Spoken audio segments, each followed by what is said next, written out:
So while most KHA'ZIX players are running around with Duskblade doing assassin things, AGURIN's out here building Goldrinkers, Shojins, and Ravenous Hydras with Conqueror, the rune set you see on your screen now. So what's so interesting about his KHA'ZIX? Why is it so different? How can you make it work? But what's the downside to your typical need to climb? And we'll cover all of that in this video.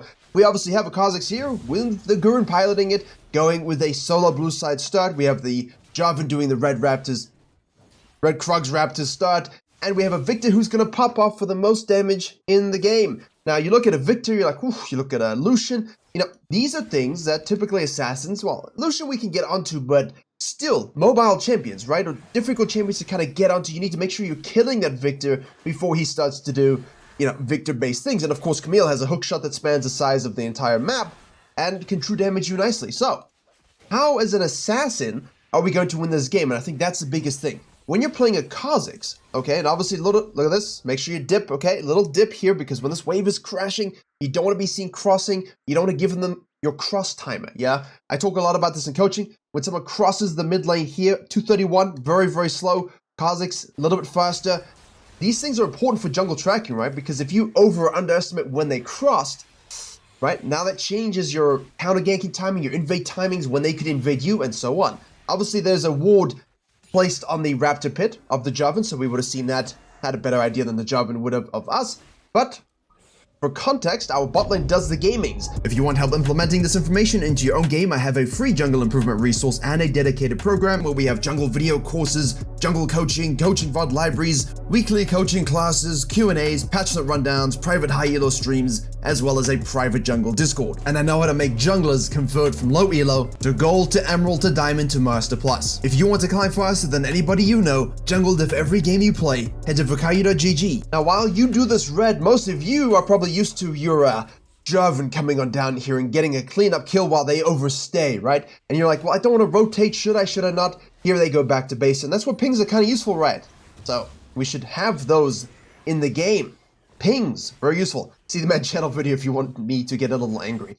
The Victor does, in fact, kill the Cassiopeia here. Obviously, in this particular case, we're not going to rotate up and deal with him. We know the Jarvan will have tempo.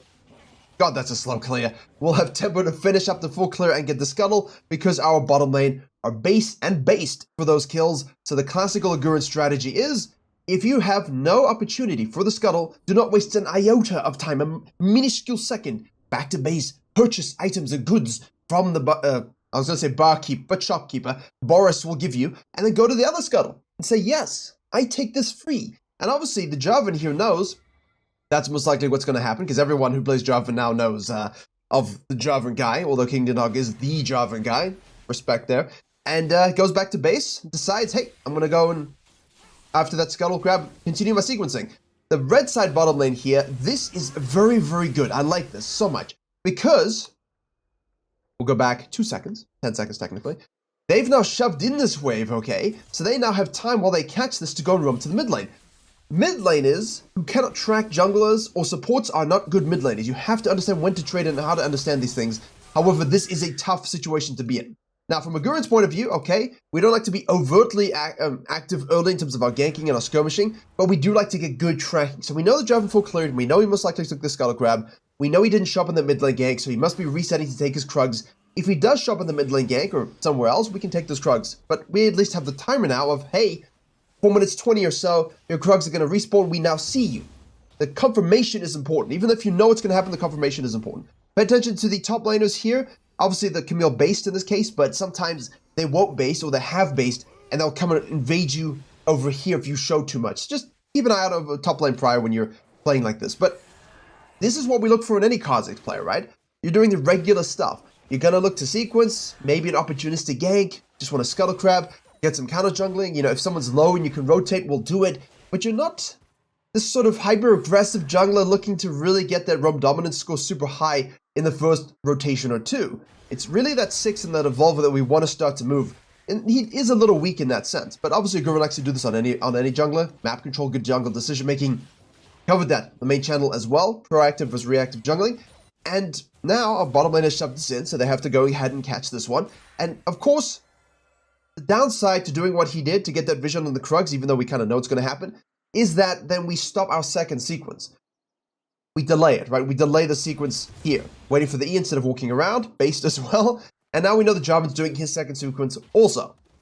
So, Victor, way ahead. Not really gankable at this particular stage at all. We now are on the bottom side of the map. Jarvan's on the bottom side of the map, and we're going to meet.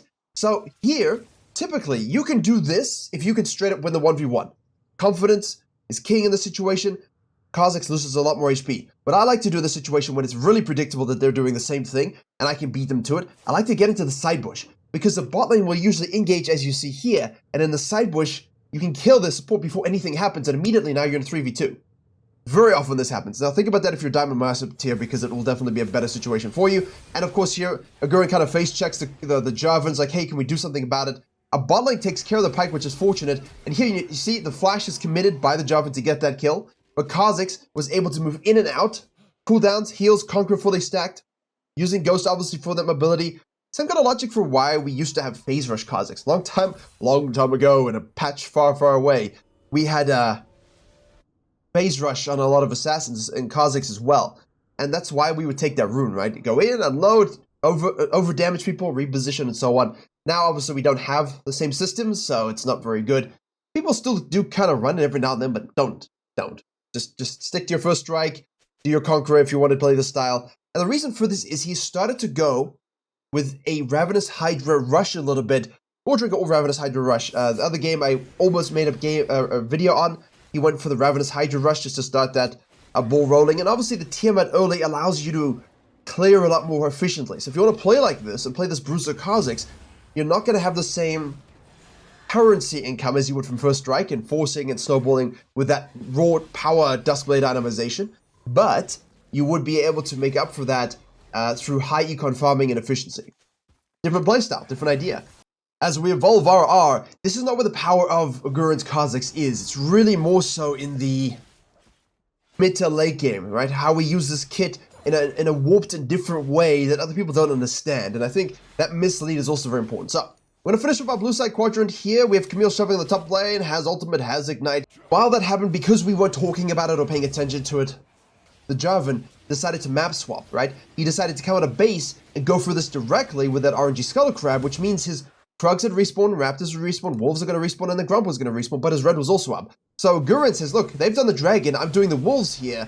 They could very easily invade me here, take away my Raptors, and contest me. I don't want that risk, I don't want that fight. So I'm going to walk across mid lane, have a look here, Pyke's in the mid lane as well. Maybe I can steal his red side.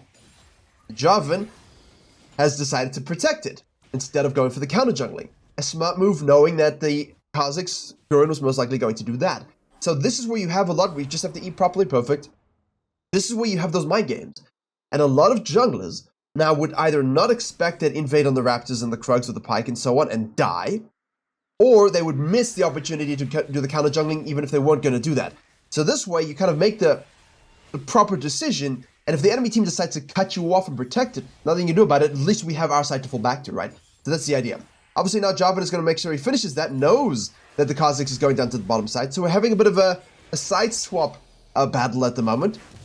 Onto the red, onto the Krugs. We see the blue buff here. We could anticipate that the Jarvan's probably doing the Herald, and honestly, I might have decided to do that, but what we're seeing a lot of with these junglers in high elo at the moment is delaying these freebies, right, for a few more moments of denial, just so that you get a better lead for those freebies a little later, if that makes sense, right? So we'd rather cut off the Jarvan now, Jarvan would rather cut off the KHA'ZIX now, and get that Herald with a bit more ease in a few more minutes. So in this particular case, we use our bot lane prior to snack this away. Jarvan is forced to disengage a little bit. We are pinging, obviously, careful, because bot lane will be arriving. Jarvan could be in the area. Most likely he resets now. What we can do now is, obviously, go back to base. Don't do the Krugs. Why? Because we know the Jarvan should reset for this. As you see the pings here, he's going, okay, well, they invaded my blue. I'm going to quickly take this. AGURIN says, oof, better get there quickly.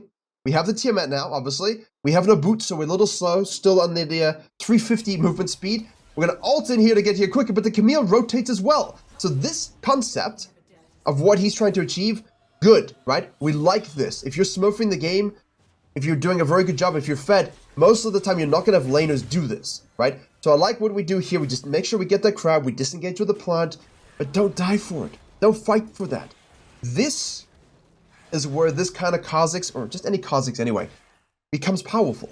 Because most of you will just be dying for this, or dying for this, or dying for this unnecessarily. Don't, right? A one death down here, I think, was just more like, you know, we bit off more than we can chew, in my opinion.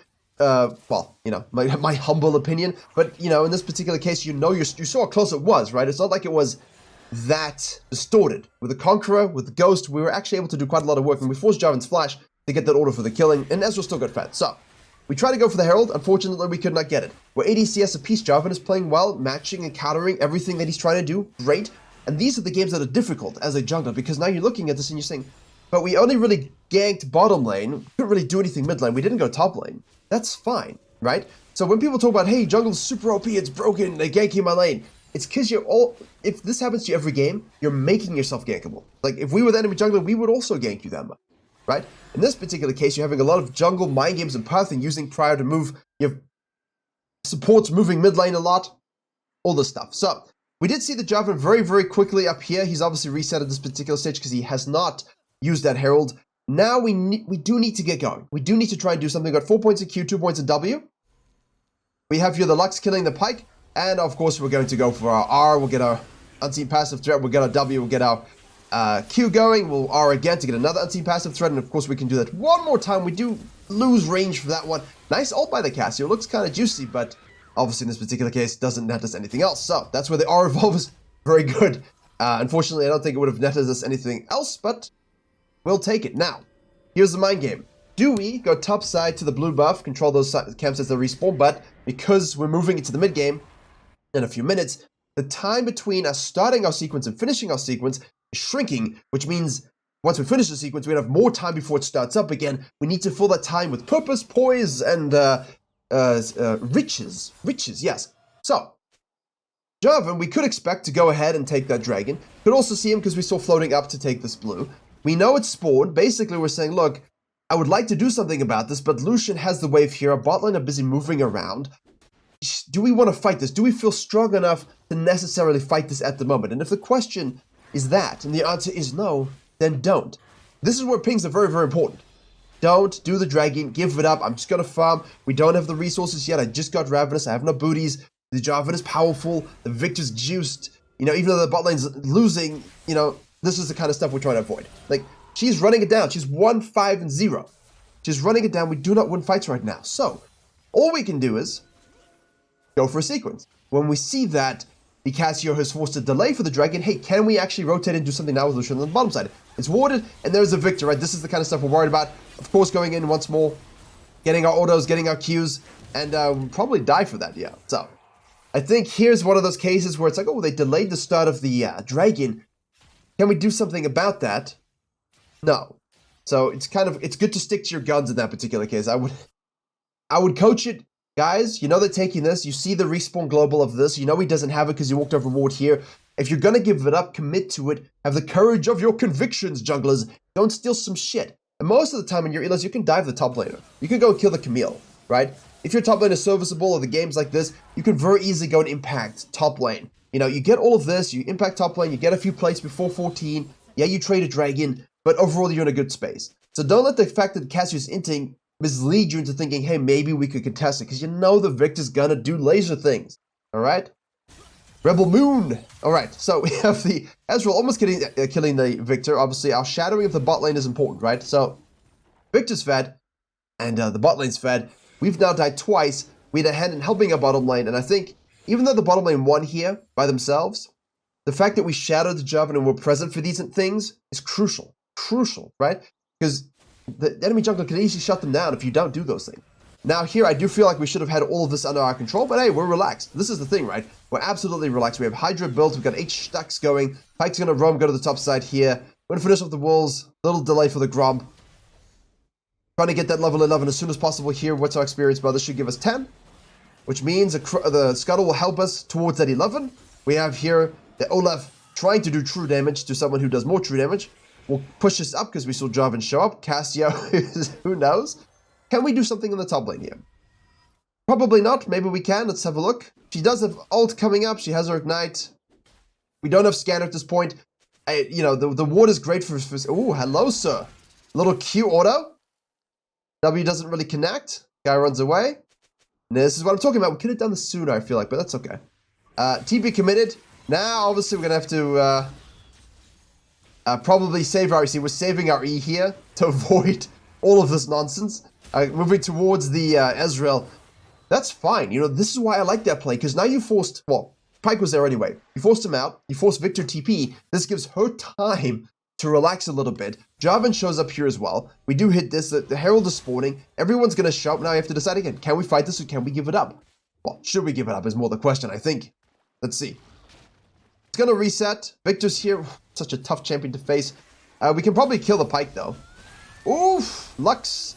Oof. Doing the damage. Ooh, the Ezreal ult missing. Now we're going to try and go for the steal. Oh, we're going to turn on the Camille here, obviously. Get an anti-passive threat into the W.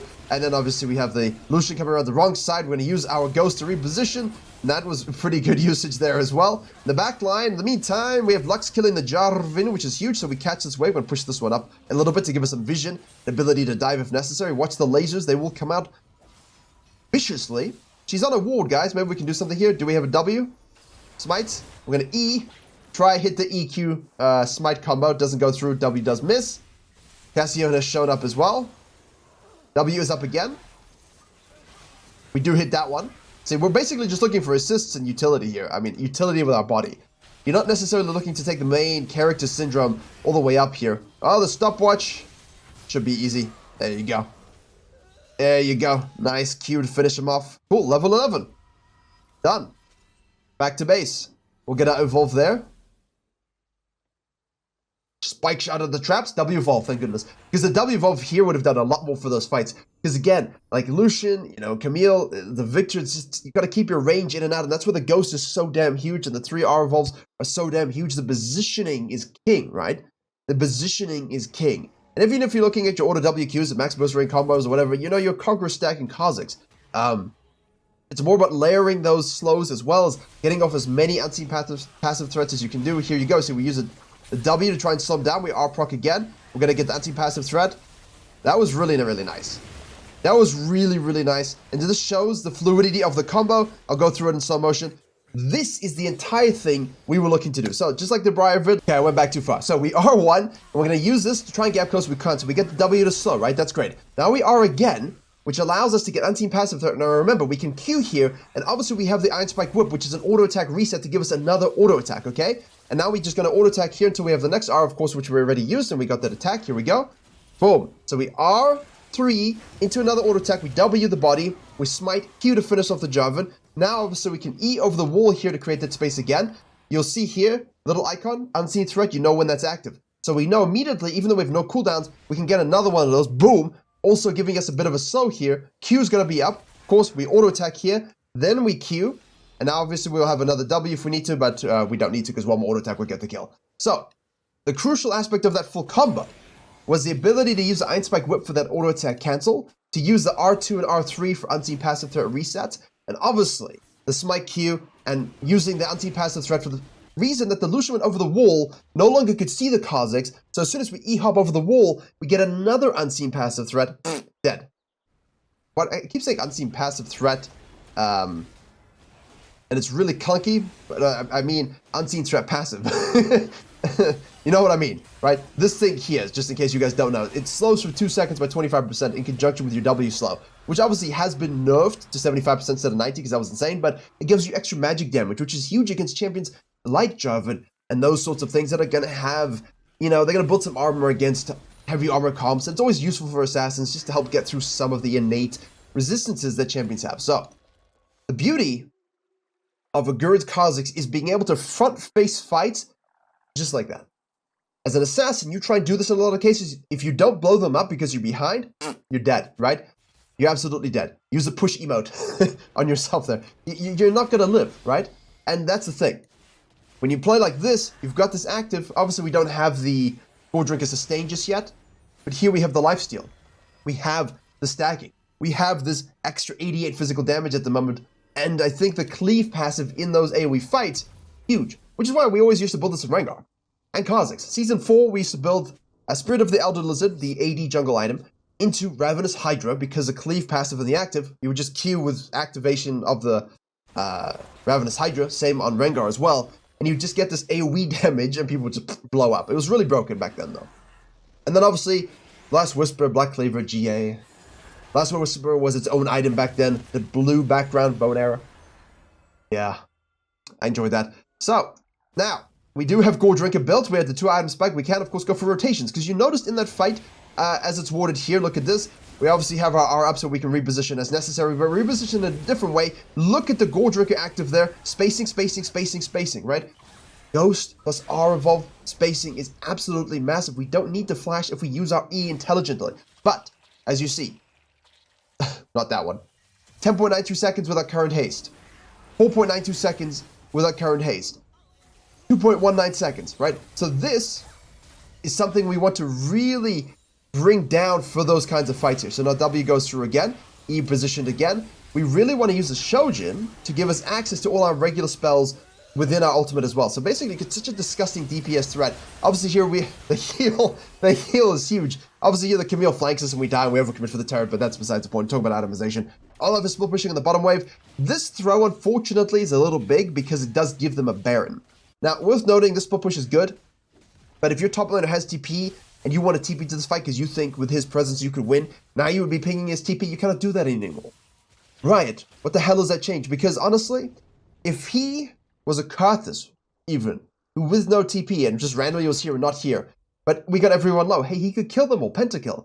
But if he doesn't notice or pay attention, how do we get his attention? And there's the problem, you see, because if you spam ping him, it doesn't go anywhere. If you just ping around him, it doesn't go anywhere. Like, he has to think, why are you pinging me? Whereas if I just ping the ult 3 times, he goes, where's it? Oh, yeah, and then he presses it. It's the quickest way to get results for what you want. We need it. Main channel video. I rant about it, but I won't do it here because we're talking about KHA'ZIX. So we have 3 longswords triple stashed into our inventory here. Obviously, you can still go for Cyrilda's Grudge. I have seen that as a 3rd item in certain comps. We do have that Herald to use as well. They do have the Baron here. Jarvan's a bit out of position here. He does go into the back line. Lux does things with Ezreal. Now we can basically front face. We E in here. We E into the W, okay? We take a bit more of a front-lining presence. Don't look to flank as much. You can definitely do the stuff. So the stuff you do as an assassin, most of the time, that I tell you not to do, you can now do, right? A little bit of reposition with that ultimate. Obviously, we have our Unseen Passive Threat as well. Unseen Threat Passive. Q. Chase down. Nice kill. Next up, Jarvan, you're out of position, my friend.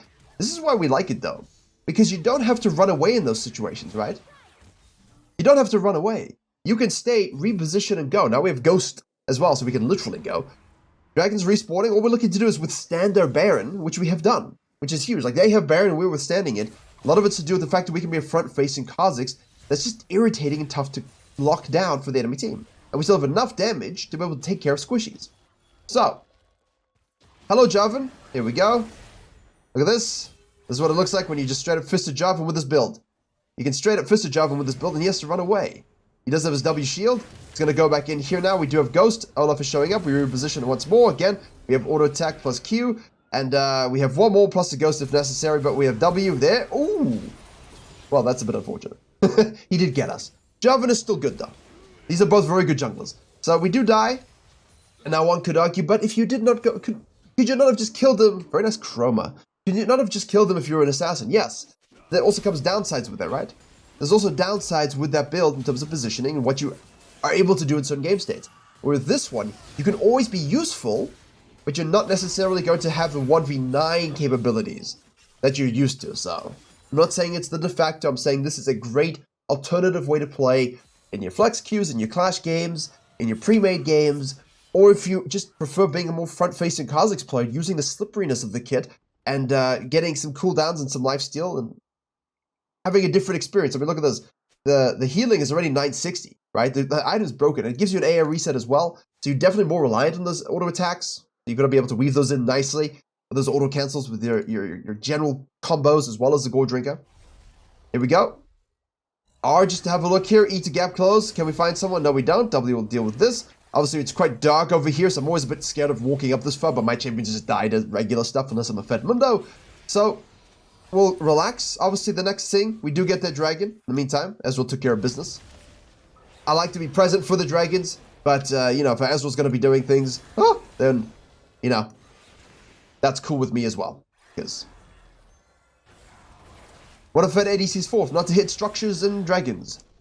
188 CS to 171. Jarvan's done a solid job and does kinda still beat us 1v1, just because Jarvan's things, and he's gone for the Black Cleaver instead of the Shojin, so he has less rotational spells, obviously. We'll probably go Shojin after we finish off our last Whisper item. Now we're relaxed. Olaf going for split pushing. Camille 0-2-2. Top lane has no impact. Top lane does have impact, guys. I've faced and seen enough Smith top laners in coaching in the last 2 weeks where they are just 1v9. They win their lane, they roam. They lose their lane, they roam. They have such a strong macro impact. They know how to split and pull, TP. They do all these amazing things. And just because it's not always possible in a high elo game with top lane like this, there's no reason why top laner cannot win game every time in solo queue.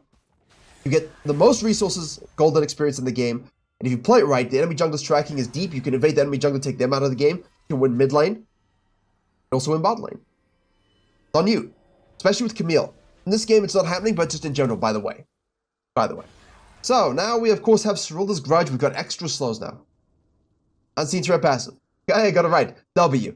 Cyrilda's. And now we have a split pushing Olaf being collapsed upon. So this is what we've been waiting for, right? Can we get a fight here going that's good for us? Olaf, can you survive long enough? No, you cannot. Okay, can we do anything about this, or we're going to have to give everything up again? Hey, we might have to.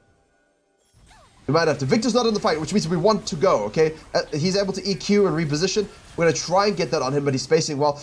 Oh, that W was absolutely massive with Cyrilda's, man. Huge slows. There. Oh, that one actually misses. That's unlucky. But we're chasing. We get the ghost, which has obviously been changed, but you see how you can really chase people down. And didn't really get a gold drinker going, but hey, a little bit of split push here, steal, retract. Now we can do a little bit of split push, retract. Baron's the thing we want. What do we have in pocket? 458. No real need for us to reset. Camille shows up. All right, here we go. Auto, Q, W, TPs, once more. Now we force a TP again from the Victor, you see?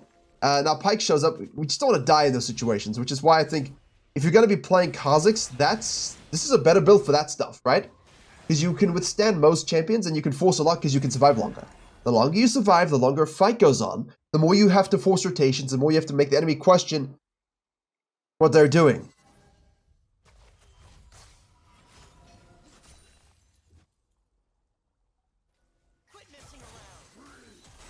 ADC, ADC. Why do they do this every game and every elo? Their macro is the worst in the game. The decision making when they're fed is just bone breaking. It really is. Lux is like, yeah, the Ezreal did all the work. It was the Ezreal, not me. Now they're on another Baron, so you have to decide, do we want to steal? Do we lose the game if we die? Weigh the pros and cons, obviously. Here we go. We got Victor a bit out of position. We don't have the damage to kill him, but we do get stunned. The EQ comes up from the Yarvan reposition, but we're trapped within the Hexagon of Doom. And then we get smashed with a crater that's got a lot of void spikes, so we die. So in this particular case, I know it's easy to results-based, but I can tell you this from my own experience. In these kinds of games, at this moment, I'm okay with my team not going in. I just want to kind of posture and try and steal. If I get the steal, that's great. If I die, everyone else is up, and they can still depressurize waves while they reset and everything. And by the time the next fight occurs, I'm alive. I don't like when everyone goes in and dies. I think this is one of those things where you, as a jungler, want to try and steal hero play, because if you do, great. If you don't lose anything, really, right? Because you'll respawn by the time everything's up, and your laners are doing the work. So, in that case, yes. But if you're truly unsure, if you truly think, hey, guys, we scale, like, it's good. They're an early game comp. You know, them having Baron here doesn't mean anything. As long as we get the dragon, we're great. So, weigh the pros and cons. Obviously, the dragon is up now. They're going to snack that. The timing didn't work out for us. That is the risk, obviously. Pyke's out of position, but his whole team is there. We do get hooked and raked. We are a level up on the job, and here we go. Just front facing, using our R Evolve plus our E to really position. We have one more proc that we can use. W with Cyrilda's plus slow is a lot of wave clear, actually. Really, really useful. Jarvan tries to dunk, and Lux, who flashes out, grounded now by the Cassiopeia. The W of the Wolf from the KHA'ZIX. This is the positioning stuff that's so important. We run in, we force spells, we force coalesce, and when we disengage.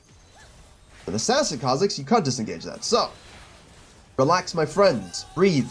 This is winnable. We're strong. We have 12,500 gold. Jarvan is 12,800. That's equal. Victor is 15.6, and our mid lane is 9.0. Big gap. ADC has 11 on the enemy team, and we have 14. So, the lead we have from our ADC does not overcome the Victor. Ooh, here we... Oh. If that had hit, maybe this one will. Oh, that's unlucky. Because if the W hits there, I think we got kill threat, but very, very close. Pixel close. Nice if you can do that. Good item, by the way. Good item, by the way. Yeah. Very fun. That I really cannot escape Assassin's mobility, and now I definitely cannot. Hello, we do have E as always. We can use it. Whoops. Over the wall we go.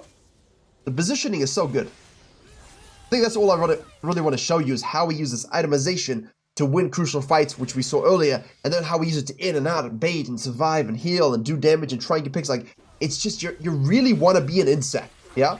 And I think very, very few, I've not seen any other KHA'ZIX played like this well, at all, categorically. And I've covered a lot of KHA'ZIX over the years. Beautiful W with the Seryldas.